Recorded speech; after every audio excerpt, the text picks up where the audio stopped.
Hey guys, it's about the second week of June and I thought I'd take you on a little garden tour. So this is what's happening in my backyard. This is, I think, a Leicesteria. I don't know how you pronounce it. I didn't go to the sort of school that taught Latin, but it's nice and it's getting better every year as well. Although I do suspect at some point it'll need to come out of this fairly small pot if we're going to do it justice. And we've got some sweet peas over here which have gone to seed because we don't pick them often enough. So there's little pods there. So as we all know, the more you pick them, the more they come. But there's a couple. My bluegrass festuca. I quite like this. I just like running my hand through it. And it's got two auriculas either side with a lemon balm that's self-seeded. So I might just leave that, it's not doing any harm. A little bit of ivy. Now we only wanted it in this pot and somehow it's jumped the gap and it's ended up in the same pot as this Pieris. Again, I don't know how much harm it's doing, so I might just leave it for a while. We've got about 5 or 6 of these round things and they're stackable, and we originally got them for strawberries, but after about 2 years the strawberries just kind of gave up really, and I don't think it's that my strawberry plants were old, it's just the size of the pots. They're just not quite big enough, I don't think, to properly sustain them.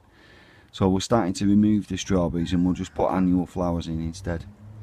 Oh, you know what, saying that, these nasturtiums don't look too great, do they?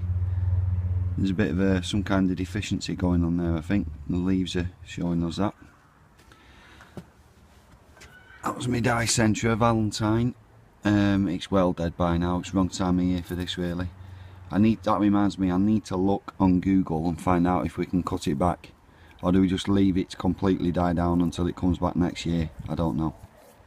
A little bit of sage, a couple of herbs, some oregano, variegated oregano. We've got some lovely golden marjoram. Smells really good. I'm going to have a little sniff. Oh yeah. And in this breeze block, got one of these spiky things. Got some sedum. That variety is called Opal. Right, my astilbe. Doesn't seem like it's doing very well this year. I'm sure by now we've normally got an actual plant with these lovely, really soft, pinky, frothy flowers at the top. But yeah, I don't know what's happened with that. The odd bit of shrub that I've taken from cutting, some more sweet peas. These are some forget-me-nots.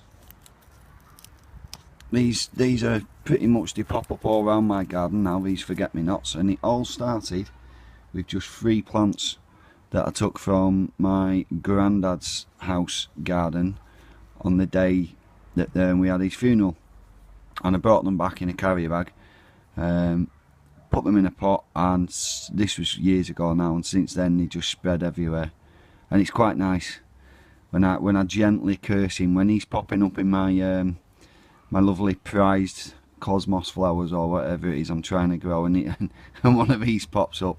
I'm like, oh hello Grandad. Right, Cineraria. This is the plant that I snapped in anger when I found out that flipping quarry had won the best in show at Chelsea Flower Show. A flaming quarry, it's not a garden. That's what we got round here. Name escapes me. I can't remember the flaming name. Hebe, is it? Hebe? My wife likes this one. It does look better than this actually sometimes, some different times of the year. There's more red and pink to it, but seems to look a bit washed out at the moment. Might give it a bit of a feed, a top dressing. 2 spiky cordylines right out the way in the back corner, because they're pretty sharp, them bad boys. Right, in here we've got a very small hollyhock which I've started from seed, and the seeds came from Claire's Nana's hollyhocks in her back garden, and she's not with us anymore, bless her. So we got these seeds last year. Joyce died earlier on this year, and then what I'm trying to do is get as many of these seeds to grow as possible, And then we've always got a nice memory. Along with my granddad's forget-me-nots, we'll have Joyce's hollyhocks. So I've got a couple up at the allotment, and they're a lot bigger than this, so we'll see how they go. Right, these are volunteers, and they've took on over the whole pot. I think we had a couple last year in a different pot, and they've just found their way to this pot. So I've got some nice lavender, succulent in a house brick. It's one of those bricks that's got three holes in it. Nothing much going on there.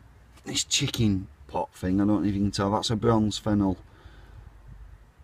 that it volunteered itself, self-seeded in something that we bought from a garden centre, so I transplanted it the other day, but it doesn't look too great at the moment. We'll see if it perks up. Our Claire got them, and she's also discovered the little ceramic self-watering things in Home Bargain, so there's a couple of these bad boys dotted around the garden now. This is the original pot that I put the 3 forget-me-nots into, and the pot's just full now, and it's great. And like I say, they spread themselves all around the garden. Right, what have we got down here? Some bamboo. It doesn't look too great, to be honest with you. I don't really know what I'm doing with bamboo. It's probably, again, because all my stuff's in pots, the pot probably isn't big enough for it. Lovely fuchsia called Army Nurse. I took that from a cutting. I've now got about 4 or 5 of these plants dotted around in different places. Gorgeous, gorgeous carnation called Grandma's Favourite, which I think looks like raspberry ripple ice cream. What's that one? Leatris, is it? Not in flower yet, but they'll have a pinkish flower when they do come. That's my Aster. Bahamas. That flowers for me around September, and we only get it for about a month, 6 weeks in flower, and then the frost come, and then the flowers go black and die. But it's nice to have this flowering in September when most other things have gone from the garden. A little bit of purple sage.